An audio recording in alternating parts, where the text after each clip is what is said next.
सामान्य गांव का व्यक्ति हम देश के नेतृत्व को देखते हैं। आज देश के प्रधानमंत्री, आज देश के राष्ट्रपति, महामहिम राष्ट्रपति, उपराष्ट्रपति, सब फर्स्ट जनरेशन पॉलिटिशियन। वो सामान्य गांव से निकला हुआ व्यक्ति आज देश के शिखर पर पहुंच सकता है। ये सपना नहीं है, ये एक सामाजिक क्रांति है। हमारा 4 शक्तियों से मुकाबला हुआ। एक 800-900 वर्ष इस्लामिस्ट और इवेंजेलिकल यूरोपियन फोर्सेस, ये जो इस्लाम का संघर्ष था, एक अलग प्रकार का। दुनिया को 2 हिस्सों में बांट देना, वो काफिर, वो दिम्मी, वो जजिया। सारे समाज के अंदर एक पराभूत मानसिकता आ गई, एक हारी हुई मानसिकता आ गई। हमारा राज्य हो सकता है, ये सोच रहे लोगों ने बंद कर। जय ही विधि राखे राम, ताही विधि रही है, ये विचार हमारा नहीं। इसके बाद अंग्रेज का आक्रमण हुआ। इस्लाम के 800 साल के संघर्ष में जैसे तैसे करके हम विजय प्राप्त करते जा रहे थे। भारत में 1835 के अंदर अंग्रेजी शिक्षा पद्धति आई। ये जो अंग्रेजी के आधार पर जो अंग्रेजी माध्यम में शिक्षा और अंग्रेजी पढ़े लिखे लोगों को ही नौकरी की मिलेगी, उसके कारण से अपनी भाषा, अपनी ज्ञान परंपरा से समाज कट जाएगा। दुर्भाग्य से 100-125 साल, 150 साल के अंदर हम अपने मूल से कट गए। उन्होंने एक थ्योरी दी, आर्य इन्वेजन थ्योरी, आर्य बाहर से आए। जैसे तैसे करके उन्होंने रशिया और आसपास के देशों के अंदर जब ये कम्युनिज्म का विचार बढ़ना शुरू हुआ, तो लोगों को ध्यान में आया कि जिस साम्राज्यवाद के खिलाफ ये रिलीजनेशन की बात करते थे, रशिया कम्युनिस्ट ऐसा देश खड़ा हुआ कि कम्युनिज्म ने देखते देखते 14-15 राष्ट्रों को हड़प लिया। ये जो 1000 साल में चारों विचारों का संपर्क हमारे से जो आया, इस्लाम के संघर्ष के कारण से हम रूढ़ी कुरीतियों में चले गए, हम अपने मूल से कट गए, हमारी संस्थाएं नष्ट हो गई, समाज निराशावादी। भारत में हजारों साल से हम एकलव्य की कहानी सुनाते थे। तो शिष्य कैसा होना चाहिए? एकलव्य जैसा। गुरु ने कहा था उठा काट के भेजे थी। 1000 वर्ष वो कथा जो थी वो गुरु शिष्य की थी। अभी वो कथा कैसे हो गई? वो जनजाति के साथ भेदभाव की थी, अन्याय की थी, वो ब्राह्मणवादी व्यवस्था के प्रतीक हो गए। ये क्यों अंगूठा काटा? क्योंकि वो जनजाति है।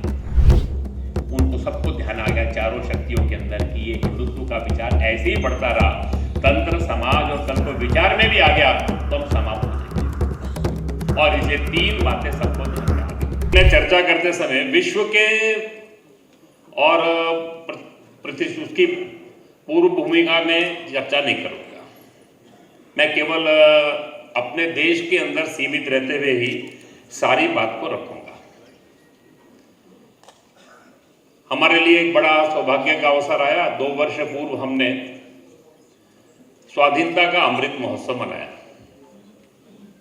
हम सबके लिए सौभाग्य का विषय था कि हमारे जीवन में यह अमृत महोत्सव का क्षण आया। हम में से अधिकतर लोग ऐसे हैं जिन्होंने गुलामी देखी नहीं। बहुत से लोग ऐसे हैं धीरे धीरे करके उसकी वो तीव्रता का भी एहसास उनको नहीं है। वो संघर्ष क्या हुआ ये भी उनके ध्यान में नहीं है। हम सबके लिए एक अवसर था भारत के इतिहास का एक अद्भुत कालखंड, उसको एक प्रकार से रिविजिट करना, उसको एक प्रकार से जाकर देखना, अवलोकन करना उसका। वो 1000 वर्ष का संघर्ष क्या था, उसकी विभीषिका क्या थी, उसकी क्रूरता क्या थी। वो साधारण कोई सत्ता का संघर्ष नहीं था, उनके पीछे के विचार थे, उनकी कुछ प्रेरणाएं थी, उनके मन के कुछ संकल्पनाएं थी जो वो लेकर चले थे। पूरी दुनिया के अंदर ये दोनों विचार जहां गए, वहां की भाषाएं समाप्त हो गई, वहां की संस्कृतियां मिट गई, वहां के समाज नष्ट हो गए या मतांतरित होकर मूल से कट गए। केवल ये भारत ऐसा देश है जो इस 1000 वर्ष में ना मिटा ही नहीं, इस 1000 वर्ष में अजय रहा। और केवल अजय नहीं, एक बार पुनः अपने उस मूल प्रवाह से जुड़ने को वो आतुर है, अपने सब गुलामी के चिन्हों को दूर करते रखे। इससे पहले भी हमने 1000 वर्ष संघर्ष किया था। शक, हूण, कुषाण, ग्रीक, आज से लगभग 1600 साल पहले 500-600 सन के अंदर इस देश के अंदर एक अद्भुत घटना घटी है। वो दुनिया के इतिहास की ऐसी घटना है जिसके ऊपर बहुत एकेडमिक काम नहीं हुआ, बहुत अधिक अकादमिक जगत में काम नहीं हुआ। वो क्या था? ये शक, हूण, कुषाण, ग्रीक का आक्रमण कोई एक आक्रमण नहीं था, केवल एक सिकंदर या सेल्यूकस का नहीं था, 200-250 वर्ष चला। शकों का आक्रमण 300-400 वर्ष चला, हूणों का भी 200 वर्ष चला। ये सारे समाजों को हमने केवल परास्त नहीं किया, अपने में आत्मसात कर लिया। दुनिया के इतिहास की एक आत्मसातीकरण की अद्भुत घटना घटी पूरे भारत के अंदर। आपको वो समाज हमारे समाज में विलीन हो गए, हमने उनको गोत्र दे दिए, हमने अपने समाज का हिस्सा बना लिया और वो गुलामी के सारे चिन्ह मिटा दिए। आने वाले समय के अंदर इस देश के अंदर ऐसा ही एक बार पुनः भी होना है। उसके लिए भारत की तैयारी और उसको ध्यान में रखकर मैं आज इस सारे विषय की चर्चा आपके सामने करने वाला हूं। वास्तव के अंदर आज से 75 वर्ष पहले हमारे देश ने 1000 वर्ष बाद हमें हमारे भाग्य के निर्धारण का अवसर दोबारा से प्राप्त हुआ और परिवर्तन की यात्रा प्रारंभ हुई। किसी भी समाज और राष्ट्र जीवन में जो परिवर्तन आता है, उस परिवर्तन के 3 स्तर होते हैं। एक है तंत्र, दूसरा है समाज, तीसरा है विचार। यह स्वाधीनता का जो अमृत महोत्सव था, जहां हमारे लिए एक अवसर था कि उस 1000 वर्ष का संघर्ष, उस संघर्ष की प्रेरणा, उसके नायक, उनका कर्तृत्व, उस संघर्ष की दीर्घकालिकता, उसकी व्यापकता, वो गौरवशाली संघर्ष का स्वरूप, ये सब देखने का जहां हमारे लिए अवसर था, वहां एक दूसरा अवसर भी था कि इस 75 वर्षों में हमने क्या किया। जितना हमारा 1000 साल का गौरवशाली संघर्ष का कालखंड था, उतना ही गौरवशाली गत 75 वर्ष का कालखंड भी है। हम जब विचार करते हैं तो तंत्र के नाते, राष्ट्र के नाते हम जब सोचते हैं तो 75 वर्षों में एक अभूतपूर्व परिवर्तन आया। आप कल्पना करिए, वो 1947 की बेचारगी, हमारी जमीन पर कब्जा हो गया, दुनिया का कोई देश हमारे साथ नहीं खड़ा। वो 62 की पराजय, 65 में दुनिया के दबाव के अंदर हमको अपने जीते हुए क्षेत्र वापस करने पड़े। 1971 में भी कुछ ऐसा ही घटा। अभूतपूर्व विजय के बाद भी हम जीती हुई जमीन छोड़ गए। लेकिन आज हम कह सकते हैं कि 2024 का भारत वो 1947, 62, 65, 71 की बेचारगी और दबावों से बाहर निकलकर एक मजबूत सशक्त राष्ट्र के रूप में खड़ा। वो डोकलाम हो या गलवान हो या ऑपरेशन बालाकोट हो, आज भारत की पहचान दुनिया के अंदर एक मजबूत सैन्य शक्ति, एक स्वतंत्र विदेश नीति, हम अपने हितों के अंदर अपने निर्णय करते हैं। वो यूक्रेन रूस का प्रश्न हो या फिलिस्तीन इजराइल का प्रश्न, वो चीन के साथ संबंधों को परिभाषित प्रश्न करने का प्रश्न हो या यूरोप के साथ अपने संबंधों को बनाने का प्रश्न, हमारी एक मजबूत सैन्य शक्ति है, स्वतंत्र विदेश नीति है, आज अपनी देश की एक मजबूत अर्थव्यवस्था है। दुनिया के अंदर कोविड में जिस अर्थव्यवस्था ने सबसे अच्छे ढंग से मुकाबला किया है, वो भारत की अर्थव्यवस्था है, क्योंकि हमारी domestic consumption based diversified economy है। हम कोई दुनिया के देशों की तरह मैन्युपुलेटेड या एक्सपोर्ट बेस्ड इकोनॉमी नहीं है। भारत के लोगों की उद्यमिता, आज दुनिया के अंदर भारत की पहचान, हमारे उच्च शिक्षा के संस्थान, केवल 75 वर्षों के अंदर देश के प्रत्येक व्यक्ति तक बिजली, पानी, सड़क, भोजन, पक्का मकान, धीरे धीरे करके भारत का चित्र बदल गया। इस 75 वर्षों के अंदर हम जब विचार करते हैं तो तंत्र के स्तर के ऊपर एक समाज के अंदर एक अद्भुत क्रांति, विश्व स्तरीय अधोसंरचनाएं, जैसे तंत्र में परिवर्तन है, ऐसे ही समाज का विचार करते हैं तो समाज भी, कहना हो तो मैं एक वाक्य में कह सकता हूं, गुलामी की मानसिकता से मुक्त, आत्मविश्वास से युक्त एक बड़ी उड़ान भरने को तैयार भारत का समाज का मन है। सोमनाथ से जो हमने यात्रा प्रारंभ की थी वो विवेकानंद स्मारक होते हुए भगवान राम की जन्मभूमि पर मंदिर के निर्माण के साथ देश के प्रत्येक गुलामी के चिन्ह को मिटाने के लिए तत्पर है। वो नेताजी सुभाष चंद्र बोस की इंडिया गेट पर प्रतिमा हो, वो कर्तव्य पथ का निर्माण हो, वो वीर बाल दिवस का प्रश्न हो, भारत की पहचान हिंदुत्व के साथ ये धीरे धीरे करके समाज में स्थापित होता है। हमारे तीर्थ कैसे होने चाहिए, हमारे त्योहार कैसे होने चाहिए, स्वतंत्र भारत में अयोध्या की दीपावली कैसे होनी चाहिए, काशी की देव दीपावली कैसी होनी चाहिए, उज्जैन का महाकौर लोक कैसा होना चाहिए। इस देश के अंदर हम गुलामी की मानसिकता से मुक्त हैं, आत्मविश्वास से युक्त। भारत का युवा आज एक स्टार्टअप बनाता है, कल वो यूनिकॉर्न बनाने की सोचता है। वो एक कंपनी के अंदर काम करना प्रारंभ करता है, विदेशी कंपनी के अंदर काम करना प्रारंभ होता है, उसका सपना है कुछ वर्षों में इस कंपनी का मैं सीईओ बनूंगा, मैं एमडी बनूंगा। धीरे धीरे करके इस समाज के अंदर एक जबरदस्त आत्मविश्वास है। बड़े बड़े महानगर नहीं, टायर 2 की सिटी नहीं, टायर 3 की सिटी नहीं, सामान्य गांव का व्यक्ति। हम देश के नेतृत्व को देखते हैं, आज देश के प्रधानमंत्री, आज देश के राष्ट्रपति, महामहिम राष्ट्रपति, उपराष्ट्रपति, सब फर्स्ट जनरेशन पॉलिटिशियन है। वो सामान्य गांव से निकला हुआ व्यक्ति आज देश के शिखर पर पहुंच सकता है।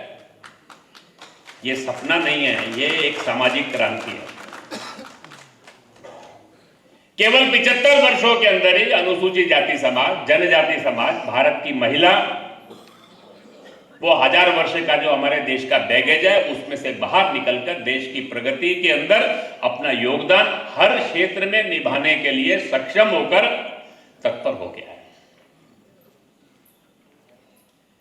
लेकिन जब इस विचार करते हैं तंत्र और समाज, 75 वर्षों में इसने हमने बहुत कुछ किया, लेकिन एक क्षेत्र ऐसा है, वो क्षेत्र है विचार। इसके अंदर अभी भी काम करना शेष है। हम जब समाज के अंदर देखते हैं तो समाज के केंद्र में अपना विचार आ गया, लेकिन जब विचार के क्षेत्र में देखते हैं तो आज भी हमको लगता है कि जितना काम होना चाहिए उतना काम नहीं हुआ। और इसीलिए आने वाले समय के अंदर इस परिवर्तन की यात्रा को पूर्ण करना है तो तंत्र और समाज के साथ साथ विचार के क्षेत्र में काम करना पड़ेगा। यह विचार के क्षेत्र में जो काम को करना है तो उसको क्या करना, तो इसको समझना पड़ेगा।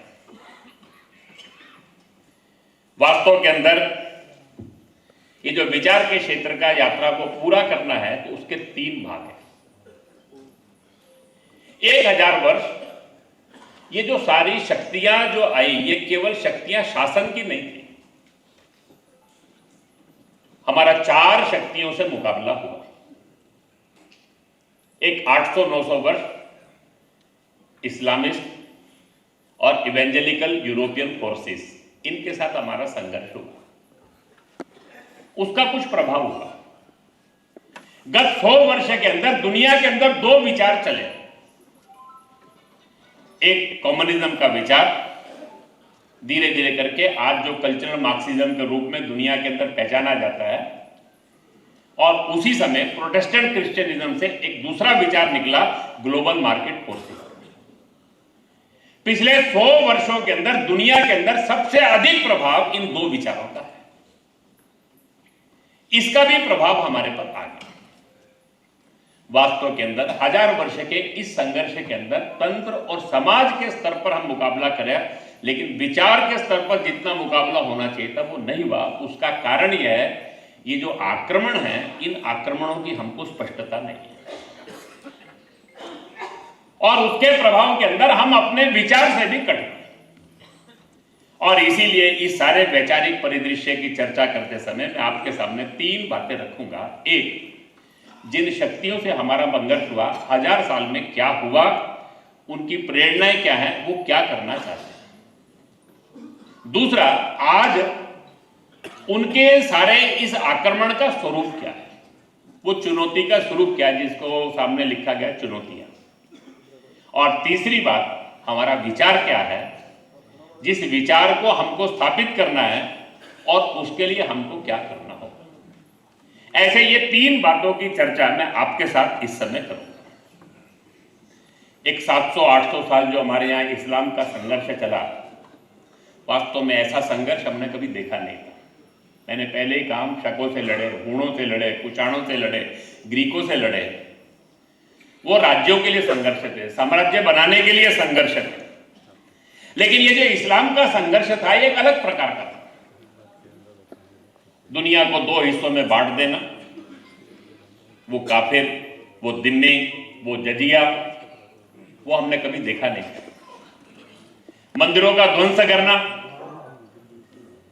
माताओं बहनों के ऊपर अत्याचार, दुनिया के अंदर कल्पना नहीं थी कि गुलामों के रूप के अंदर लौंडे लौंडियों का व्यापार भी होता है। हजारों हजारों, लाखों लाखों भारत की बेटे बेटियां ये दुनिया के बाजारों में बिके उस कालखंड के अंदर। वो जो सारा संघर्ष था, वो संघर्ष ऐसा भीषण था, उसके 4 परिणाम हुए। एक, हमारी संस्थाएं नष्ट हो गई, इंस्टीट्यूशंस कोलैप्स्ड। हमारे बड़े बड़े विश्वविद्यालय नष्ट हो गए, गुरुकुल नष्ट हो गए, बड़े बड़े मंदिर समाप्त हो गए। एक बड़े क्षेत्र के अंदर जाएंगे तो आपको कोई दक्षिण की तरह 1000 साल पुराना मंदिर नहीं दिखाई। 400-400 साल भारत के अंदर कुंभ नहीं हुए, हमारे मठ समाप्त हो गए। सारे देश के अंदर अपने समाज की संस्कार व्यवस्था नष्ट हो गई। सारा समाज ऐसा भीषण अत्याचार था, उसके कारण से एक भय का वातावरण बन गया। सारे समाज के अंदर एक पराभूत मानसिकता आ गई, एक हारी हुई मानसिकता आ गई। हमारा राज्य हो सकता है, ये सोचना ही लोगों ने बंद कर दिया। दिल्ली बाबा जगदीश्वर, ये ऐसे ही नहीं किसी ने कहा, ये ऐसे ही किसी के मन में नहीं आया। जय ही विधि राखे राम, ताही विधि रही है, ये विचार हमारा नहीं। अपने समाज के अंदर किसी भी परिस्थिति में उस अनुसार रहना, ये हमारी सोच नहीं। बड़े बड़े लोगों ने समझौते कर लिए, जैसे तैसे कुछ उपाधियां, कुछ पदवियां को प्राप्त करके अपने को सुरक्षित करना। हम राजा हो सकते हैं, हम राज्य कर सकते हैं, ये आकांक्षा ही समाप्त। इस सारे कालखंड के अंदर हमारा समाज रूढ़ियों और कुरीतियों का शिकार हो गया। ये जो आज हम कभी कभी देखते हैं घर में पर्दे में महिला, ये हमारी कल्पना नहीं है। ये घूंघट, ये भारत की परंपरा नहीं है। रात का विवाह, ये हमारी परंपरा नहीं है। ये सारा उस कालखंड के अंदर था। बहुत सारी बातें ऐसी आ गई जो हमारी नहीं थी। अनेक रूढ़ियां, कुरीतियां, ये सब समाज के अंदर आ गए। धीरे धीरे करके समाज रिजिडिटीज में चला गया। तंत्र के आधार पर लड़ना नहीं था, अपना शासन आना नहीं था। समाज छोटी छोटी पहचान, जातियां, इन सब के अंदर बट गया। परस्पर अस्पृश्यता, भेद, हम अपने मूल विचार से दूर हो गए। ये जो 1000 वर्ष का कालखंड था, अनेक रूढ़ियां, कुरीतियां इस कालखंड के अंदर आ गई जो मूल विचार के विपरीत। इसके बाद अंग्रेज का आक्रमण। इस्लाम के 800 साल के संघर्ष में जैसे तैसे करके हम विजय प्राप्त करते जा रहे थे। महाराणा प्रताप से जब विजय का क्रम प्रारंभ हुआ,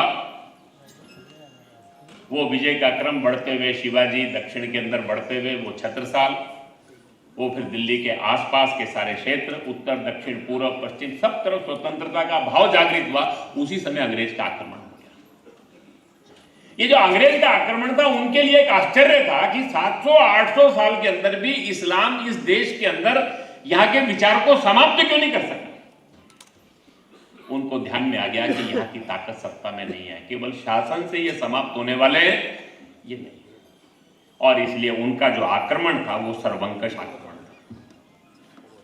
वो जो सर्वंकष आक्रमण था, उस सर्वंकष आक्रमण के उन्होंने 3 हथियार अपनाए। एक शिक्षा, एक लीगल फ्रेमवर्क्स, समाज में कानून की बहुत तरह की व्यवस्थाएं, तीसरा एडमिनिस्ट्रेटिव सेटअप्स। इन तीनों के द्वारा उन्होंने इस भारत के अंदर एक जबरदस्त, हम कह सकते हैं कि परिणाम क्या हुआ, तो स्मृति लोप, लॉस ऑफ मेमोरी हो गया। भारत में 1835 के अंदर अंग्रेजी शिक्षा पद्धति आई। ये जो अंग्रेजी के आधार पर जो अंग्रेजी माध्यम में शिक्षा और अंग्रेजी पढ़े लिखे लोगों को ही नौकरी की मिलेगी, उसके कारण से अपनी भाषा, अपनी ज्ञान परंपरा से समाज कट जाएगा। ये जो 1835 के अंदर ये जो अंग्रेजी शिक्षा पद्धति का परिणाम क्या हुआ, वो अंग्रेजों के आक्रमण का स्वरूप क्या था, केवल एक उदाहरण से बताऊंगा। जब इसके 50 साल हुए 1885 के अंदर, स्वामी विवेकानंद जी ने एक जगह भाषण देते हुए कहा, उन्होंने कहा 50 साल हो गए इस ब्रिटिश एजुकेशन के अंदर, परिणाम क्या है वो अपने भाषण के अंदर बताते हैं। चाइल्ड टेकन टू स्कूल, वो कहता है फर्स्ट थिंग ही लर्न्स, वो पहली बात सीखता है योर फादर इज अ फूल। तुम्हारे माता पिता मूर्ख, क्या वो क्या बताएंगे, मैडम बताएगी ना जो है। आजकल भी होता है ना, बच्चे को लगता है कि हमारे माता पिता हमको क्या बता सकते हैं, वो जो वहां बताया जाता है वो सच ठीक होता है। वो कहता है कि second thing he learns your grandfather is lunatic, तुम्हारे दादा हो तो सन की अजीब अजीब सी बातें करते रहते हैं, ये करो वो करो, तरह तरह की बातें बताते हैं, ये नहीं करना, ये सब बातें ये सनकीपन की बातें। वो कहते हैं third thing you learn your teachers are hypocrites, जो आपके समाज के अंदर शिक्षा देने वाले जो लोग हैं, बहुत सारे हमारे यहाँ समाज में शिक्षा की, समाज की अपनी आंतरिक व्यवस्थाएं थी, वो जो बताने वाले सब लोग हैं वो हिपोक्राइट्स है, वो दोहरापन है, वो कहते हैं कुछ है, करते हैं कुछ है। वो कहता है fourth thing he learns all your scriptures are full of lies, ये सारे ग्रंथ ये क्या है, मिथिकल है, ये तो झूठ है, ये तो कहानियां है, इसमें सत्य क्या है, तरह तरह की। उसके बाद में उन्होंने कहा by the time he is 16, वो कहते हैं he is a mass of negation, boneless, lifeless. वो जब 16 साल का होता है तो नकारात्मकता से भरपूर होता है, उसकी कोई रीढ़ नहीं होती, वो किसी विचार के लिए लड़ने वाला नहीं होता, उसके जीवन का कोई सपना नहीं होता, क्योंकि जब विचार नहीं होता तो सपना भी उसके अंदर वो नहीं होता।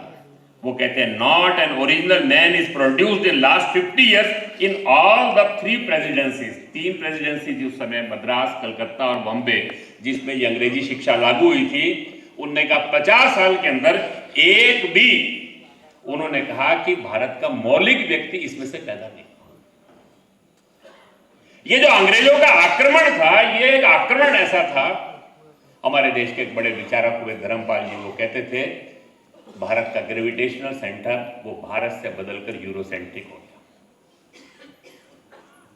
लाला लाजपत राय कहा करते थे, 3 शब्दों के अंदर बोलते थे, इस अंग्रेजों के आक्रमण का परिणाम हुआ de Hinduisation, de nationalisation, de socialisation. उन्होंने इस अंग्रेजी शिक्षा के द्वारा भारत के अंदर बहुत सारी बातें, सारा देश एकात्म राष्ट्र था, देश का कोई व्यक्ति कहीं जा सकता था, कहीं रह सकता था, भारत की त्रिस्तरीय समाज संरचना थी, नागर, ग्राम और आरण्यक समाज एक था। भारत की संस्कृति इस आरण्यकों में से निकली। हमारे यहां कहा जाता था जो वेद में वो लोक में, हमारा एकात्म समाज था, भाषाएं अनेक थी, भाव एक थे, पंथ अनेक थे, गंतव्य एक थे, खान पान, रंग रूप, ये समाज जीवन के अंदर अलग अलग थे, पर जीवन की दृष्टि एक थी। सारे देश के अंदर अद्भुत भारत था, हजारों साल की हमारी निरंतरता थी, उस समाज को उन्होंने एक फ्रैक्चर्ड सोसाइटी के रूप में बदल दिया। आज ये जो हम सुनते हैं SC, ST, OBC, ये अपना समाज नहीं था। ये जो आज सुनते हैं हमारे यहाँ कास्ट, ऐसी कास्ट नहीं थी हमारे यहाँ। हमारे यहाँ कम्युनिटीज थी, समाज थे। हमारे यहाँ जातियां नहीं थी, ये जाति शब्द हमारा नहीं था। हमारे समाज के अंदर कम्युनिटीज होती थी, एक एक काम करने वाली कम्युनिटी होती थी। दुर्भाग्य से 100, 125 साल, 150 साल के अंदर हम अपने मूल से कट गए। उन्होंने एक थ्योरी दी, आर्य इन्वेजन थ्योरी, आर्य बाहर से आए। वो आर्य बाहर से आए, वो जो थ्योरी दी, आर्य देश को उन्होंने आर्य, द्रविड़, आदिवासी, मूल निवासी, मंगोलाइट, सारे समाज के अंदर तरह तरह की पहचाने। हजारों साल भारत के अंदर अनेक राज्य थे। भारत में कभी भाषा के आधार पर राज्य नहीं था। हमारे यहां कोई राज्य राजा के आधार पर नहीं था। 1000 साल, हजारों साल की जो भारत की यात्रा है, केवल 100, 125 साल के अंदर अंग्रेजों ने हमें हमारे मूल से काट दिया, जिसका परिणाम आज हम देखते हैं। आज एक जो हम बहुत बड़ी मात्रा के अंदर फ्रैक्चर्ड समाज देखते हैं, अपने मूल से कटा हुआ समाज देखते हैं, वो इस अंग्रेजों के आक्रमण का परिणाम था। क्यों? क्योंकि white man supremacy, white man burden, इस बात की प्रेरणा लेकर वो चले थे और उनके मन की कल्पना थी सारी दुनिया को इवेंजलाइज करना। वो करना है तो भारत को अपने मूल से काटना पड़ेगा, क्योंकि यहां के लोगों का अपने मूल के प्रति इतना गर्व है, वो गर्व समाप्त नहीं होगा तब तक हम इनको काट नहीं सकते। दुनिया के अंदर तीसरा जो आक्रमण हुआ, तीसरा और चौथा, उसकी स्पष्टता बहुत कम है। आज के समय के अंदर वो जो कल्चरल मार्क्सिज्म का विचार है, वो कम्युनिज्म का विचार प्रारंभ हुआ, नो नेशन नो रिलीजन। दुनिया के अंदर ये जो राष्ट्रवाद है, ये सब समस्याओं की जड़ है। ये राष्ट्रवाद क्यों होता है? तो क्योंकि रिलीजन होता है। क्योंकि जो उन्होंने कहा कि वेस्ट का नेशन स्टेट का कंसेप्ट यही था कि नेशन के मूल में एक भूमि, भूमि के साथ एक रिलीजन। ब्रिटेन किनका है? तो एक ऑर्थोडॉक्स क्रिश्चियन का देश है।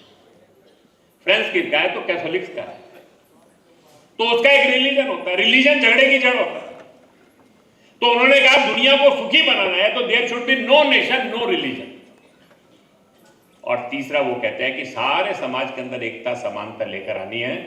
तो वो कहते हैं कि सब समस्याओं की जड़ जो है वो परिवार है। कारण क्या है? परिवार होता है, बच्चे होते हैं, आप उनके सुख की चिंता करते हैं तो आपकी ग्रीड बढ़ती है। ग्रीड बढ़ती है तो आप एक्यूमुलेशन ऑफ प्रॉपर्टी करते हैं, आप एक्यूमुलेशन करते हैं। ये सब समाप्त करना है तो there should be no family. No family करना है तो there should be no marriage. ये विचार लेकर वो कम्युनिज्म, वो एक विचार ही था, वो और कुछ नहीं था। वो उनके पास कुछ मॉडल नहीं था। जैसे तैसे करके उन्होंने रशिया और आसपास के देशों के अंदर जब ये कम्युनिज्म का विचार बढ़ना शुरू हुआ तो लोगों को ध्यान में आया कि जिस साम्राज्यवाद के खिलाफ ये रिलीजनेशन की बात करते थे, रशिया कम्युनिस्ट ऐसा देश खड़ा हुआ कि कम्युनिज्म ने देखते देखते 14-15 राष्ट्रों को हड़प लिया। वो हंगरी और बाकी सब पे आक्रमण हुआ तो वहां पर एक बड़ी मात्रा में कम्युनिज्म के खिलाफ विद्रोह खड़ा हुआ। उस समय दुनिया के अंदर एक विचारक आया जो इसी कम्युनिज्म के विचार को मानना था। उसने कहा कि इस मार्क्स के विचार को हमने पूरा समझा नहीं है। रिवॉल्यूशन कभी भी सत्ता से नहीं आएगी। उसने कहा revolution will be always cultural. उस व्यक्ति का नाम था ग्रामसी।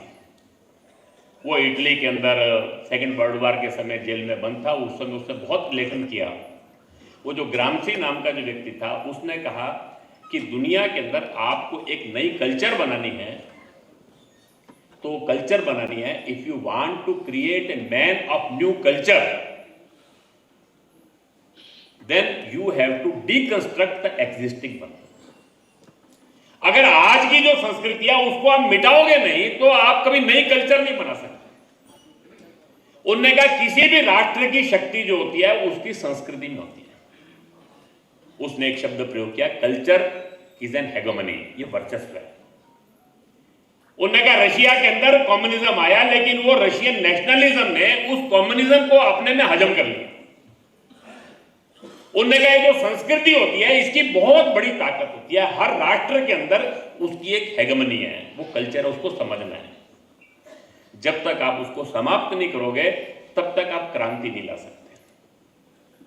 और इसके लिए उन्होंने एक मॉडल दिया, सारी दुनिया के देशों के अंदर ये जो कल्चरल मार्क्सिज्म का मॉडल था, हर देश के लिए अलग होगा, लेकिन मूल में एक होगा, उस देश की संस्कृति के प्रति अनास्था, अविश्वास पैदा करना, तहस-नहस करना। धीरे धीरे करके दुनिया के अंदर डेमोक्रेसी आ गई, उन्होंने उसका माध्यम अपनाया, subversion of democracy through democratic means for achieving their goals. अभी अमेरिका का जो डेमोक्रेट्स है वो लेफ्ट हो गया, वो यूके का लेबर जो है वो लेफ्ट हो गया। वो जिसकी चर्चा कर रहे थे, मैं उसको आज डिटेल में नहीं जाऊंगा। ऐसे ही भारत के अंदर ये जो कल्चरल मार्क्सिज्म का विचार है, इसके मानने वाले लोगों ने 60-70 के अंदर भारत में जब काम शुरू किया, उन्होंने कहा कि भारत के अंदर ये जो ताकत है ये भारत और हिंदुत्व में, सारे देश के अंदर जोड़ने वाला जो तत्व है ये हिंदुत्व है, ये भारत है, भारत की संस्कृति है, यहां के मूल्य आधारित समाज जीवन गति है। और किसी भी संस्कृति को मिटाना है तो उन्होंने कहा उसके लिए हमको 5 स्तर पे काम करना पड़ेगा।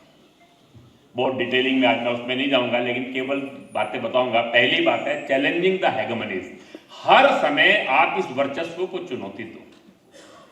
वो कहता है कि संस्कृति क्या होती है, ये रिलीजन में होती है, ये ट्रेडिशंस में होती है, ये कल्चर में होती है, ये वैल्यूज में होती है। वो उन्होंने एक सिद्धांत दिया 3R, रेजिस्ट, रिजेक्ट, रेबल। आप रेजिस्ट करिए, आप रिजेक्ट करिए, आप रेबल करिए, through writing, through speech, through actions, शब्दों से, लेखों से, बोलने से। आप बिंदी लगाते हैं, बिंदी क्यों लगाते हैं? ये मात्र पितृसत्तात्मक पहचान है। चूड़ी क्यों पहनते हैं? ये मंगलसूत्र क्यों डालते? 4-5 साल पहले मैंने एक दिन एक वीडियो देखा, उनने कोई किसी ने दिखाया, उनने कहा कि राखी का दिन था, वो बहन भाई को, उसने कहा मैं अपने भाई को राखी नहीं बांधूंगी। बड़े गर्व से उसका एक वीडियो था, मैं बहन भाई को राखी बांधेगी, भाई उसकी रक्षा का वचन देगा, मैं कमजोर हूं। आजकल बहन फाइटर जेट उड़ाती है, वो आर्मी में, पुलिस में, बांधेंगे तो हम दोनों बांधेंगे, दोनों एक दूसरे की रक्षा का। अब वो भाई बहन की पवित्रता को चुनौती दीजिए ना, रजिस्ट करिए, रिजेक्ट करिए, रेबल करिए। अभी आप रक्षाबंधन पे देखिए, मैं देखता हूं आजकल, हर बार जब देखता हूं हजारों वीडियो मिलते हैं मुझे, जहां लड़कियां कहती है कि हमने नहीं, हर बात को रजिस्ट करिए ना। ये देशभक्ति क्या होती है, ये बलिदान क्या होता है, ब्रह्मचर्य क्या होता है।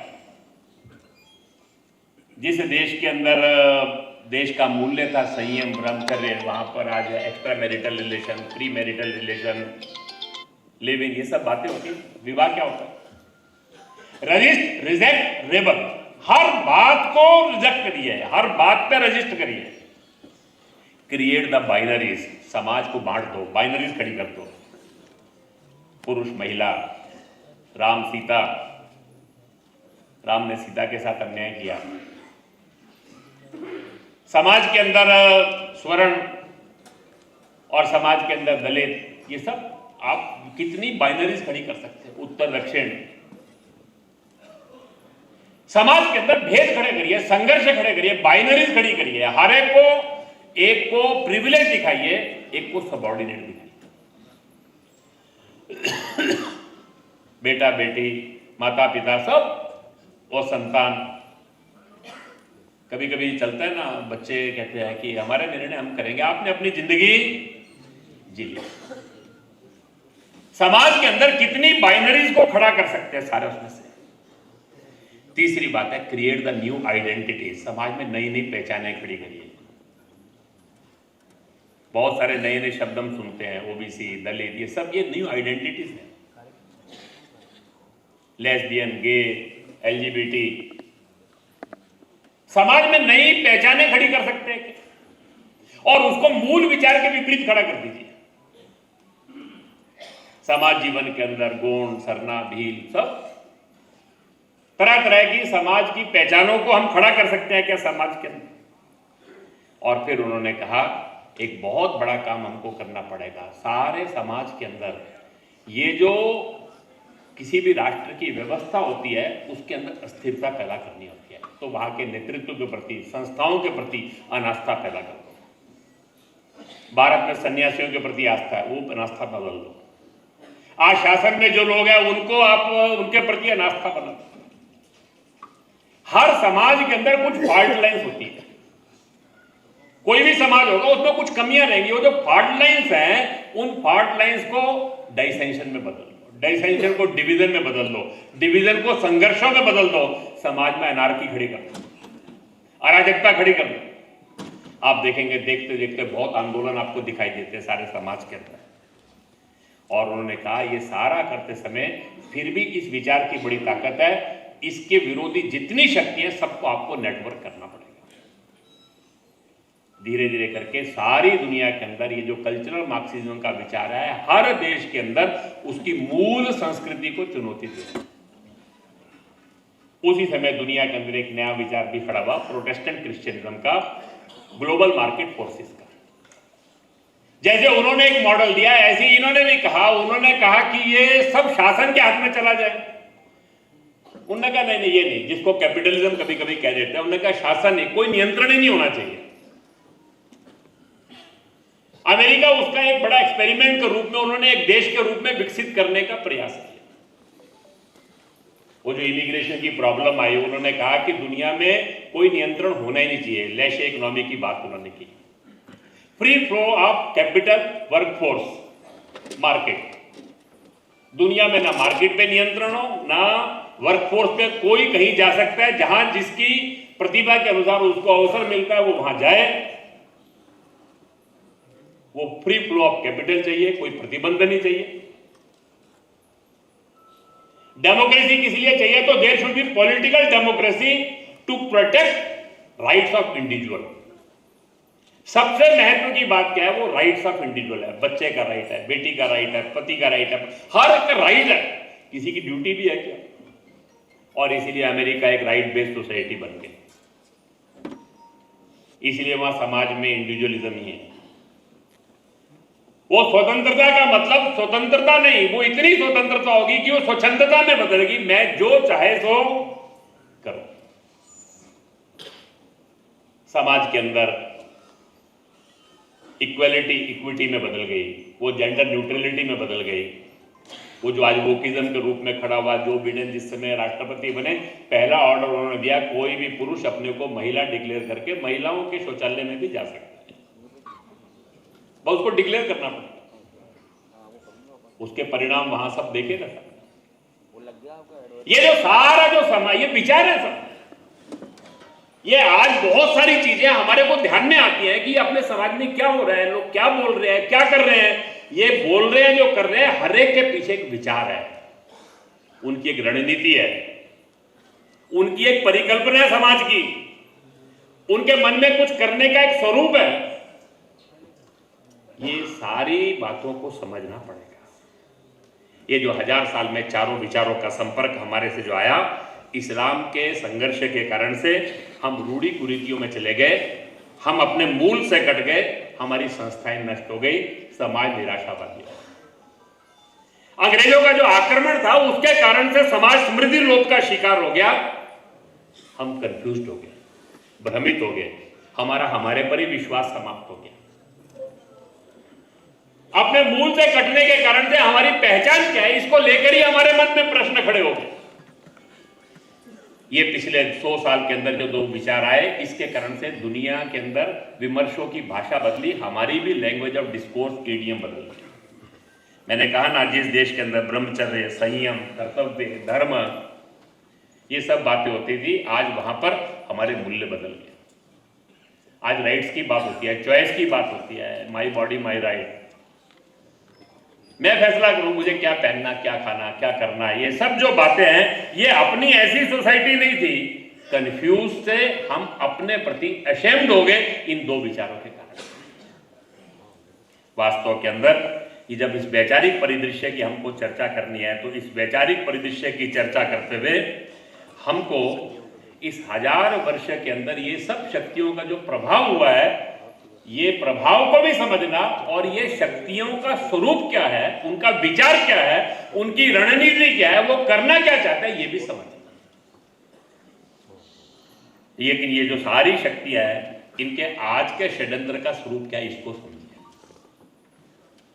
वो आज का वैचारिक परिदृश्य जिसको उन्होंने कहा, मैंने कहा कि 75 साल के अंदर ही देश के अंदर एक बड़ा परिवर्तन आया तंत्र और समाज में। ये शक्तियां समाज में धीरे धीरे मार्जिनलाइज हो गई, तंत्र से बाहर होने का इनको खतरा हो गया। ये सब इनको ध्यान में आ गया तो इनको ध्यान में आया कि हमारी ताकत केवल एक जगह है, वो है विचार। और इसीलिए पिछले 10-15 वर्षों में इन्होंने तंत्र और समाज की लड़ाई भी इस विचार के आधार पर ही लड़ना प्रारंभ किया। और अभी ये सारी शक्तियों का जो मुख्य फोकस है वो विचार है। उसका कारण क्या है? दो बातें हैं। एक, 1000 वर्ष का हमारे समाज पे परिणाम, हम स्व को भूल गए, अपने को भूल गए, अपनी स्पष्टता हमको नहीं है, हमारा अपने प्रति भ्रम है, अविश्वास है, उसकी स्पष्टता नहीं। एक दूसरी बात और भी है, वो है इनकी अपनी एक ताकत। इनके पास एक विचार और प्रचार का तंत्र है, एक इकोसिस्टम है। वो इकोसिस्टम क्या है उसको समझिए। वास्तव में इनकी ताकत विचार में नहीं है, विचार के आधार पर दुनिया में किसी को अपने से जोड़ नहीं सकते। ये विचार और प्रचार का एक पारितंत्र खड़ा करते हैं, एक इकोसिस्टम खड़ा करते हैं। वो क्या है? वो 4 बातों के अंदर है। ये कुछ सेलेक्टिव रेफरेंस क्रिएट करते हैं, उसके आधार पर नैरेटिव करते हैं, उसको एकेडमिया में लेकर आते हैं।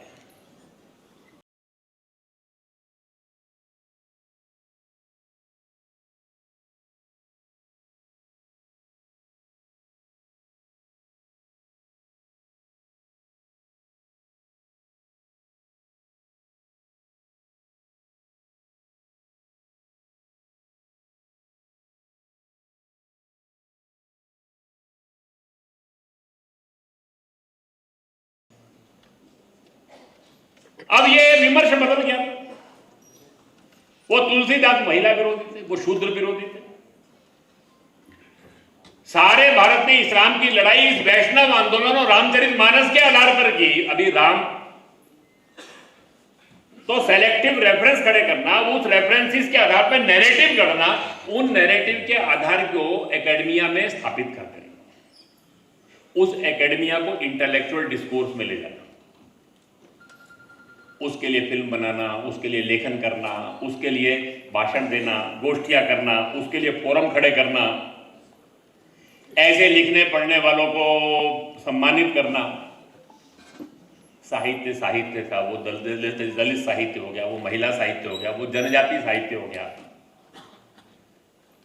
वो समाज जीवन के अंदर वो तरह तरह के जो है वो एक उन्होंने नेटवर्किंग खड़ी की। Academia, intellectual discourse, media, multimedia. वो जो सारा इंटेलेक्चुअल डिस्कोर्स था वो एकेडमिक से निकलकर मीडिया और मल्टीमीडिया में आ गया। वो धीरे धीरे करते करते सोशल मीडिया, मैसेंजर सर्विसेज और दुनिया के अंदर टेक जॉइंट्स, इनकी सपोर्ट के कारण से सामान्य समाज में फैल गया। महिषासुर जयंती 1980-90 के अंदर जेएनयू में मनती थी, हम बड़े हैरान होते थे। अभी वो बस्तर के जंगलों में भी होती है। अभी वो रावण का पुतला फूंकने के लिए कुछ लोग विरोध में भी खड़े हो जाते हैं। वो विमर्श अभी एकेडमिक से निकलकर ये सब सोशल मीडिया, मैसेंजर सर्विसेज के कारण से वो पिछले 10-15 वर्षों से उन्होंने एक बड़ा पारितंत्र खड़ा किया। उस पारितंत्र के कारण से ये जो सारा इकोसिस्टम है, इस इकोसिस्टम के आधार पर वो लड़ाई लड़ रहे हैं।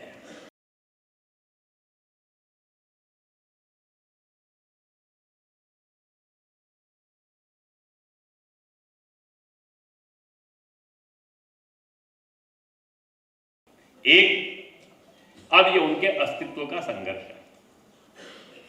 वो भारत में अस्तित्व का संघर्ष है, वो अकेले नहीं लड़ सकते, इसलिए मिलकर लड़ना पड़ेगा।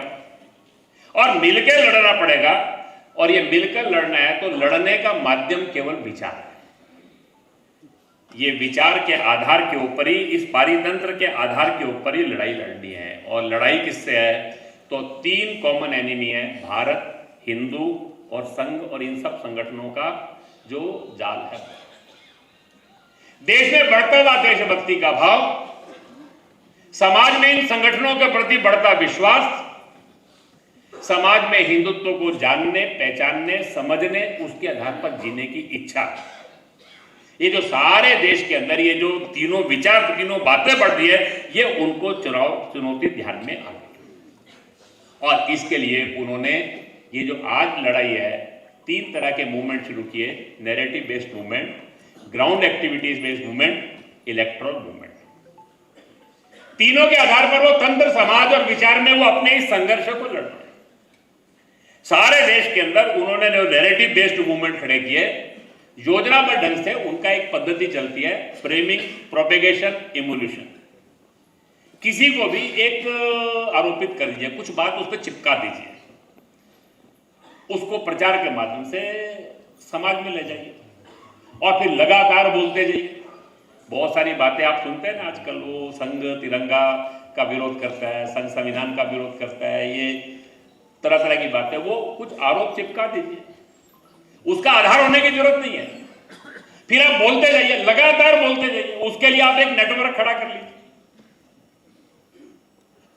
सारे देश के अंदर उन्होंने तय कर लिया, ये भारत का देशभक्ति का विचार, ये क्या, ये मेजोरिटेरियन है, ये फासिस्ट है, ये उग्र राष्ट्रवाद है, ये हिंदी को थोपने वाला है सारे देश में, ये भाषाओं को समाप्त करने वाला है, ये दक्षिण भारत का विरोधी है, ये भारत की पहचानों को समाप्त करने वाला है, ये नॉर्थ ईस्ट का विरोधी है सारे से, ये हिंदुत्व क्या है, ये ब्राह्मणवादी है, ये मनुवादी है, ये पितृसत्तात्मक है, ये भेदभावपूर्ण व्यवस्था को दोबारा से लाना चाहता है।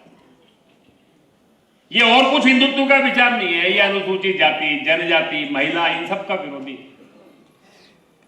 समाज के अंदर बाकी सब मत पंथों को समाप्त करने वाला ये है, जैन, बौद्ध, सिख, सबको खत्म करने वाला, ये सबकी पहचानों को मिटाने वाला ऐसा। और ये संघ विविध संगठन, ये तो अथॉरिटेरियन है, ये सब पे कब्जा कर लेना चाहते हैं, जुडिशरी पर, ब्यूरोक्रेसी पर, शिक्षा पर, हर जगह एक सीक्रेट ऑर्गेनाइजेशन है। अब इन्होंने कुछ बातें तय कर ली, वो तय करके वो लगातार बोलते जाए और धीरे धीरे करके इनकी ताकत भी है, क्योंकि ये जो सारा तंत्र, पारितंत्र इनके पास है और एक बड़ी मात्रा में भारत से बाहर की शक्तियां इनके साथ आकर खड़ी हुई हैं। आपने देखा होगा पिछले वर्षों के अंदर सारे देश के अंदर ग्राउंड एक्टिविटी बेस्ड मूवमेंट, वो सीए का सवाल था, परसिक्यूटेड माइनॉरिटीज के नागरिकता देने का प्रश्न था, मुसलमानों का प्रश्न ही नहीं था, वो मुस्लिम विरोधी विषय हो गया, वो किसान आंदोलन, वो भीमा कोरेगांव का प्रश्न, सारे देश के अंदर तरह तरह के मूवमेंट्स खड़े करना। जनगणना का समय आया तो हम हिंदू नहीं है, हमारे लिए अलग से कोड की व्यवस्था कीजिए। सारे देश के अंदर चुनाव का प्रश्न आ गया, विकास की बात चली तो ये विकास जो है ये रोजगार समाप्त करने वाला है, ये अडानी अंबानी का विकास है। हम बहुत सारी बातें जो सुनते हैं, वास्तव में ये 10-15 वर्षों के अंदर सारे देश के अंदर इस पारितंत्र के द्वारा किसी तरह इस हिंदुत्व के विचार के प्रति, भारत की राष्ट्रभक्ति के विचार के प्रति, इन संगठनों के प्रति अनास्था, अविश्वास पैदा किया जा सकता है। इनके पास विचार की ताकत नहीं है, इनके पास ऐसी कोई चीज नहीं है जो ये कह सके कि आज के समय में हम आपकी सब समस्याओं का समाधान कर सकते हैं। इनके पास केवल एक ताकत है, वो है अपने इस विचार के प्रति भ्रम पैदा करने की ताकत। और इसीलिए इस सारे वैचारिक परिदृश्य को भी हमको समझना पड़ेगा। इस सारे वैचारिक परिदृश्य को समझकर समाज के अंदर जिन वर्गों में ये विशेषकर प्रयास कर रहे हैं, उन पर हमको काम करना। और तीसरी और महत्व की बात है, वो है जिस विचार को हम लेकर चले, उस 1000 साल में मैंने बताया कि वो विचार की स्पष्टता कम हो गई है। उसको समझकर उसके लिए काम करना, वो विचार के क्षेत्र में परिवर्तन आए बिना हम केवल लड़ते ही रहे और अपनी बात को नहीं स्थापित कर पाए तो उसका परिणाम नहीं होगा। और इसलिए अपने विचार की स्पष्टता चाहिए। वो विचार की स्पष्टता क्या है, मैंने पहले ही कहा कि बहुत हमारे लिए प्रसन्नता का विषय था कि आज हम जो चर्चा करते हैं स्वाधीनता के 75 वर्ष का जो कालखंड है अमृत महोत्सव का, उसमें हमने वो सारे संघर्षों को भी एक बार दोबारा से रिविजिट किया। वो संघर्ष क्या था, वो स्वाधीनता की प्रेरणा क्या थी, वास्तव में वो स्वाधीनता के प्रेरणा की स्पष्टता करने की जरूरत है। सदगुरु राम सिंह कूका जिन्हें 1870-72 के अंदर 1857 के बाद पहला जो एक ऑर्गेनाइज्ड अंग्रेजों के खिलाफ संघर्ष था वो उनका था। वो संघर्ष का आधार क्या था? पहली बात थी मतांतरण के खिलाफ। अंग्रेजों ने एक बड़ी संख्या के अंदर कन्वर्जन प्रारंभ किया। दूसरा उसका आधार था स्वदेशी। अंग्रेजों की व्यवस्थाओं को नहीं मानना, उन्होंने अपनी डाक व्यवस्था खड़ी की, न्यायालयों का बहिष्कार किया। उसका आधार था नारी की समानता, अंतर जातीय विवाह। अपनी कुरीतियों को हमको मिटाना पड़ेगा सारे उसमें से। उनका आधार था गोरक्षा। ये थी स्वाधीनता की प्रेरणा। इस देश के अंदर स्वाधीनता के अंदर बहुत बड़ी प्रेरणा जगाई महर्षि दयानंद ने। महर्षि दयानंद सरस्वती ने आर्य समाज की स्थापना की। क्या कहा? वेदों के आधार के ऊपर समाज जीवन की रचना कर। हम देश को स्वतंत्र करना चाहते हैं, नहीं क्या करना चाहते हैं? तो वेदों के आधार पर समाज, हमारी प्रेरणा क्या है? केवल आजादी नहीं है। और इसीलिए उन्होंने जो नियम बनाए उसके अंदर व्यक्तिगत उत्थान की पूर्ण स्वतंत्रता रहेगी, लेकिन सामाजिक सर्वहितकारी विषयों के अंदर सबको नियम का पालन करना पड़ेगा। आजकल बड़ी फ्रीडम, फ्री स्पीच की बात चलती है। महर्षि अरविंद का 150वां वर्ष जन्म का आने वाला है। सारा उसमें से 2025 जो है वो कहा करते थे, spirituality is India's only politics, fulfilment of Sanatan Dharma is only Swaraj. वो कहते थे, मैं जब कहता हूं कि भारतवर्ष उठेगा तो उसका अर्थ है सनातन धर्म उठेगा।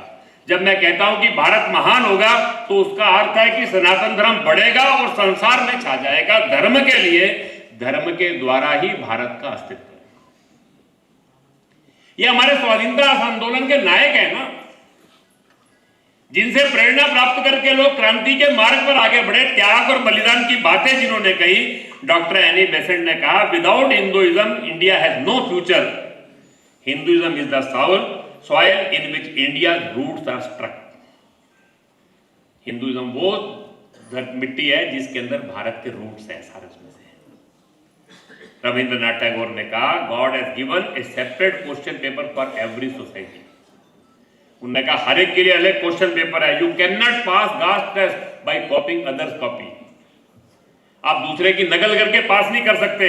Society is at the root of Hindu civilisation.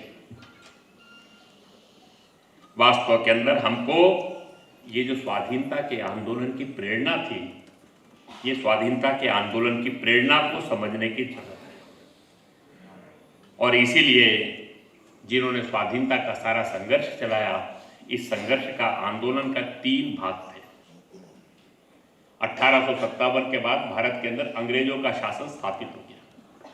90 वर्ष का जो शासन है उसका जो पहला हिस्सा था 1857 से 1911 तक, ये इस स्वाधीनता के संघर्ष की हमको एक बड़ी कल्पना थी, स्पष्टता थी, कुछ भ्रम नहीं था।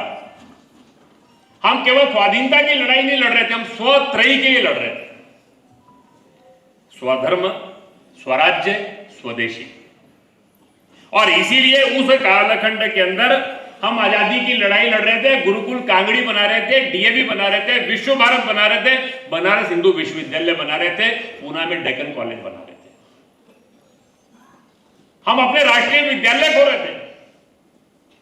अंग्रेज अंग्रेजी को थोप रहा था, हम भारतीय भाषाओं में विज्ञान की शिक्षा, इस पर आग्रह कर रहे थे। जगदीश चंद्र बसु को विदेश में जाने का निमंत्रण मिला, उन्होंने ठुकरा दिया। उन्होंने कहा मैं यहां अनुसंधान करूंगा, ऐसा अनुसंधान करूंगा दुनिया के लोग मेरे पास अनुसंधान करने आएंगे। उन्होंने जितना कमाया अपनी जिंदगी में कमाई के 2 भाग कर दिए। एक भारत के अंदर मौलिक विज्ञान के अनुसंधान के लिए उन्होंने जगदीश चंद्र बसु रिसर्च इंस्टीट्यूट जिसको कहते हैं वो बनाया, उन्होंने आधा पैसा उसमें दे दिया, आधा पैसा उन्होंने कहा भारतीय भाषाओं में विज्ञान की शिक्षा। वो कहा करते थे कि वैज्ञानिक बनना है तो सपने देखना जरूरी है, सपने कभी विदेशी भाषा में नहीं आते। वो कहते थे अंग्रेजी पढ़कर कोई वैज्ञानिक नहीं बनेगा, इसलिए हमारे टेक्नोक्रेट बनते हैं, आजकल वैज्ञानिक नहीं बनते। विदेशी भाषा में सपने नहीं आ सकते, और इसीलिए सत्येन बोस जिनके नाम पर बोसोन पार्टिकल है, वो फ्रेंच जानते थे, जर्मन जानते थे, इंग्लिश जानते थे। वो उन सब अनुसंधान के जो उस समय के पेपर होते थे उनकी बंगला में, हिंदी में और भाषांतरण किया करते थे ताकि लोग उसको पढ़ सके, अध्ययन कर सके। ये जो हमारा स्वाधीनता का आंदोलन था उस कालखंड के अंदर हर क्षेत्र के अंदर वो आरसी मुजुमदार थे, वो राधा कुमुद मुखर्जी थे, देश का कोई क्षेत्र ऐसा नहीं था अंग्रेज अपनी शिक्षा को लादने की कोशिश कर रहा था, हम उसका विकल्प दे रहे थे। मेकाले ने कहा जिस समय अंग्रेजी शिक्षा व्यवस्था आई, उसने कहा 30 वर्ष के अंदर बंगाल के भद्रलोक के अंदर एक भी हिंदू नहीं रहेगा, सब ईसाई हो जाएंगे। वो जिसने कोई शिक्षा प्राप्त नहीं की थी, ऐसे रामकृष्ण परमहंस, उनके शिष्यों ने ऐसा वातावरण बनाया सारे उसमें, बंगाल में कोई कन्वर्ट नहीं हुआ। मेघालय के सपने अधूरे कर गए।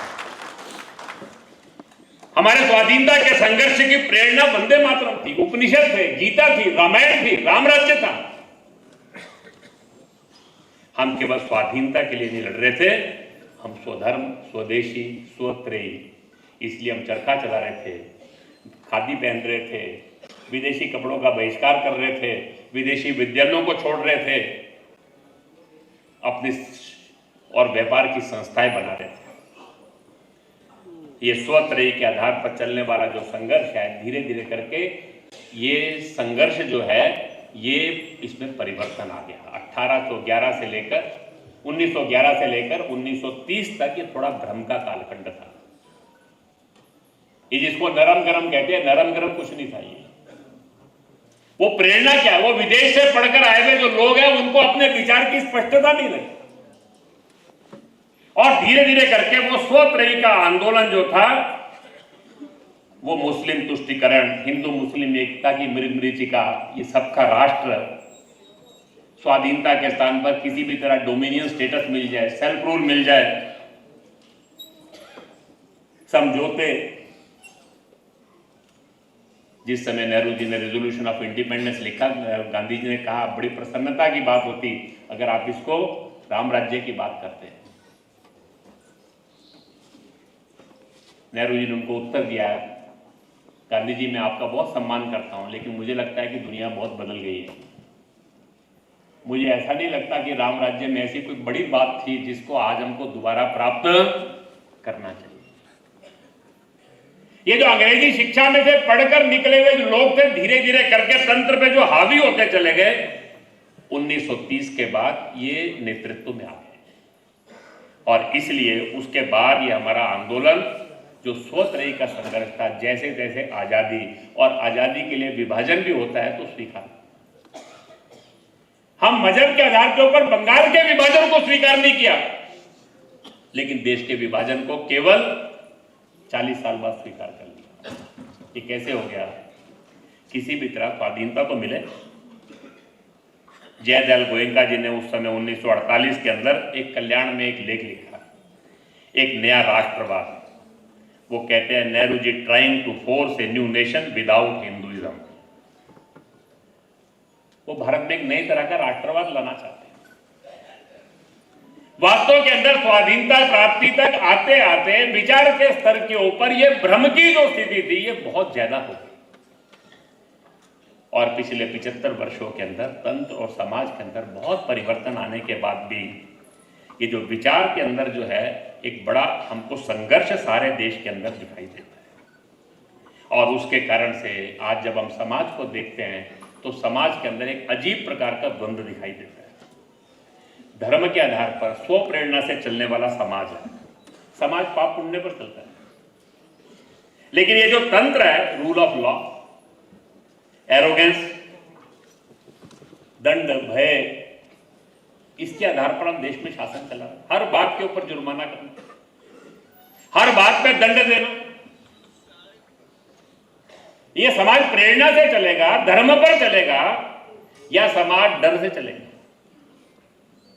यह सोचने का प्रश्न है सारे अंदर। यह भारत हजारों वर्ष जो चला, विकेंद्रिता पर चला, सहकारिता पर चला। सारे देश के अंदर आप देखेंगे बड़ी मात्रा के अंदर व्यापार होता है, लोग आपस में मिलकर करते हैं। कितने बड़े पैसे के लेन देन इकट्ठे कमेटी बनाते हैं, सब करते हैं। समाज उसी के आधार के ऊपर चलता है सारे उसमें से। समाज आधारित समाज की व्यवस्थाएं, मंदिर, शिक्षा संस्थान, कितने ही समाज चलाता है सारे में से। लेकिन धीरे धीरे करके सत्ता की सोच, हर बात पे नियंत्रण करना, हर बात पे हम, वो मंदिर होंगे, वो संस्थान, सब पर कब्जा करना। वास्तव के अंदर ये विचार की स्पष्टता नहीं है, ये स्व की स्पष्टता नहीं है। ये स्व के आधार के ऊपर भारत चलेगा तो वो किसके आधार पर चलने वाला है? स्व मतलब समाज आधारित, स्व मतलब स्व प्रेरणा से चलने वाला, स्व मतलब सहकारिता के आधार पर चलने वाला, स्व मतलब परस्पर सहयोग से चलने वाला, स्व का मतलब समाज जीवन के अंदर संयम, दया, क्षमा, मूल्य, जो हमारे समाज की बातें हैं, इनके आधार पर चलने वाला समाज। वास्तव के अंदर ये देश की स्वाधीन भारत का जो कल्पना है वो केवल स्वाधीनता नहीं है, स्वाधीनता से आगे जिसको हम स्वदेशी कहते हैं, जिसको हम स्वधर्म कहते हैं, जिसके लिए हमने संघर्ष किया, उसकी स्पष्टता होने की बहुत बड़ी आवश्यकता है। वास्तव के अंदर ये सारा हमको संघर्ष को प्राप्त करना है, विजय प्राप्त करना है, तो हमको 3 स्तर पर काम करना पड़ेगा। 1000 वर्ष के अंदर हमारे में बहुत सारी रूढ़ियां, कुरीतियां आ गई, इनको मिटाना पड़ेगा। बहुत सी बड़ी बातें हमको लगता है हमारी विशिष्टता है, कभी कभी हम उसका समर्थन भी करने लग जाते हैं। किसी भी अन्याय, भेदभाव मूलक बात को हम स्वीकार नहीं करते, उसको अपने जीवन से निकाल देंगे। समाज के अंदर सबको समान अवसर और अपनी प्रतिभा के अनुसार आगे बढ़ने की व्यवस्था, किसी भी प्रकार का भेदभाव और अन्याय, समाज में किसी भी प्रकार का दिखावा, फिजूल खर्ची, ऐसी कोई भी व्यवस्था, परंपरा, इस सब को हमको मिटा देना, वो हमारे मूल विचार के विपरीत है। ये 1000 वर्षों में आया दोष है, इस दोष को हमको दूर करना है। दूसरी बात, इस स्व की स्पष्टता करना। वो स्व क्या है, उसकी स्पष्टता होनी चाहिए। लेकिन वो स्व की स्पष्टता करते समय हमको एक संघर्ष में से पार जाना है। ये चारों जो शक्तियां हैं, उनका आज का संघर्ष का स्वरूप क्या है? वो जो मैंने कहा, narrative based, ground activity based, चुनाव आते हैं तो इलेक्टोरल मूवमेंट, ये मिलकर विचार के आधार के ऊपर तंत्र, समाज, विचार में जो वो लड़ाई लड़ रहे हैं, इस संघर्ष की स्पष्टता हम सबको होनी चाहिए। सारे समाज की एकात्मता, समाज में बढ़ता हुआ हिंदुत्व का गौरव, देशभक्ति का भाव, अपने संगठनों के प्रति बढ़ता विश्वास, उसको वो जो मिटाना चाहते हैं, उसके प्रति जो एक अनास्था, विश्वास पैदा करना चाहते हैं, उस षड्यंत्र को विफल करना होगा। उसके लिए चारों शक्तियों का आज का षड्यंत्र का स्वरूप, उनकी रणनीति और उनका वो जो पारितंत्र है, उस पारितंत्र को समझकर हमको भी अपने पारितंत्र को खड़ा करना पड़ेगा। और तीसरी बात, ये जो स्व है, इस स्व को समझकर हमको अपने परिवार की, समाज की, धर्म की, तंत्र की व्यवस्थाएं खड़ी करनी। हमारे मंदिर, हमारे तीर्थ, हमारे मेले, हमारे त्योहार, हमारे परिवार के आयोजन, सब बातें स्व के आधार पर आनी चाहिए। हमारा जो तंत्र है वो स्व के आधार पर आगे खड़ा होना चाहिए। ये सारा करना है तो क्या करना होगा? 2 बातें कहकर मैं अपनी बात को पूर्ण करता हूं। मैंने आप सबके सामने आज के चुनौतियों का स्वरूप क्या है, क्या करना, उसकी भी थोड़ी सी चर्चा की। जिस समय स्वाधीनता के 25 वर्ष का क्रम प्रारंभ हुआ था, तो अपने देश के अंदर 2 नेतृत्व कर रहे हैं। समाज के स्तर पर परम पूजनीय सरसंघ चालक जी, देश के स्तर पर देश के माननीय प्रधानमंत्री। उन्होंने बड़ा स्पष्ट कहा, प्रधानमंत्री ने अपने संबोधन के अंदर स्वाधीनता के अंदर कहा, जिस समय स्वाधीनता के इस 75 वर्ष का प्रारंभ हुआ, उन्होंने कहा यह भारत का अमृत काल है। 75 वर्ष में अंधकार छटा है। ये अमृत काल आ रहा है। आने वाले 25 साल के अंदर ये भोर जो है वो भारत दैदीप्यमान सूर्य की भांति प्रकट हो। वो केवल भारत को नहीं, पूरे दुनिया को प्रकाशित करेगा। स्वाधीनता के वो जो नायकों की प्रेरणा थी, उस प्रेरणा को अपनी प्रेरणा बनाते हुए we have to resolve for next 25 years. आने वाले 25 साल के अंदर इस अमृत काल को हम भारत के अमृत जीवन के रूप में बदल। उसके लिए उन्होंने लाल किले की प्राचीर से पंचप्रण की बात की। वो जो पंचप्रण है वो वास्तव में स्व है, विरासत का गौरव, अपनी जो विरासत है उसका गर्व, अपने पूर्वज, अपने अतीत। किसी भी कारण से हमको कोई हीन भावना रखने की आवश्यकता नहीं है। उन्होंने कहा देश के किसी भी कोने के अंदर गुलामी की मानसिकता नहीं रहनी चाहिए, उसका कोई चिन्ह नहीं रहना चाहिए। हर कोने से गुलामी के चिन्ह पर मिटा दें। तीसरी बात उन्होंने उस समय कही, पूर्ण विकसित भारत।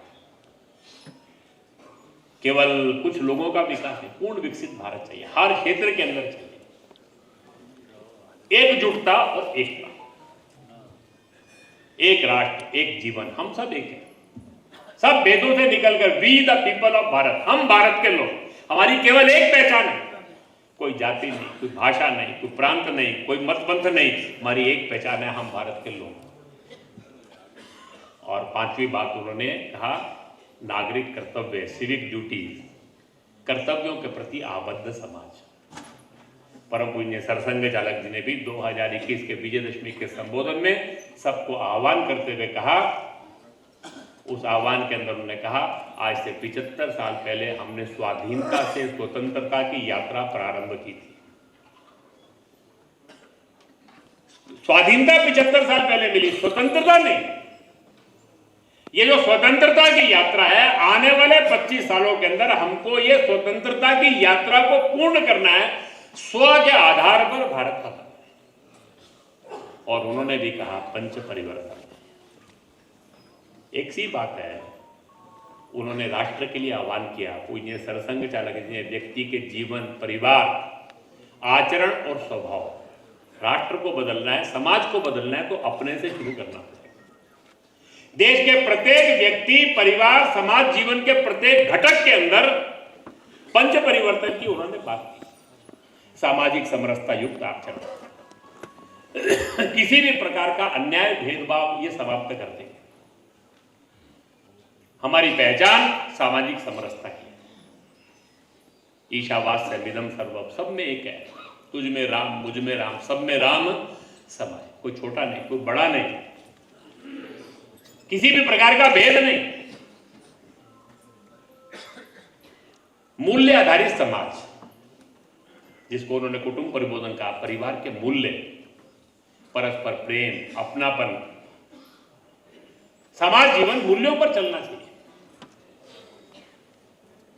पर्यावरण केंद्रित जीवन की शैली, विकास जो है वो धारणक्षम होना चाहिए। ये कभी कभी पर्यावरण और विकास का झगड़ा चलता है, ये नहीं चाहिए। संयमित उपभोग चाहिए, तभी विकास स्थायी होगा। और ये विकास को स्थायी करना है तो संयमित उपभोग करना पड़ेगा। उसके लिए अपने जीवन की शैली को पर्यावरण केंद्रित बनाना पड़ेगा। स्वदेशी, ये स्व का भाव, राष्ट्र के प्रत्येक जीवन के अंदर स्व, उसका प्रगटीकरण, और नागरिक कर्तव्य, कर्तव्यों के प्रति प्रतिबद्ध समाज। एक समय देश के अंदर विदेशी शासन करते थे, वो कानून बनाते थे, हम तोड़ते थे। तोड़ना देशभक्ति थी। स्वतंत्र देश के अंदर कानून तोड़ना देशभक्ति नहीं है, कानून का पालन करना देशभक्ति। ये समाज जो है नियमों के प्रति प्रतिबद्ध चाहिए। वास्तव के अंदर ये जो स्वाधीनता से स्वतंत्रता की यात्रा को पूरा करना है, तो आज की इस पीढ़ी को आने वाले 25 वर्षों के अंदर 3 काम अपना करने हैं। एक, समाज का आचरण और स्वभाव बदलना। दूसरा, विमर्शों की स्पष्टता।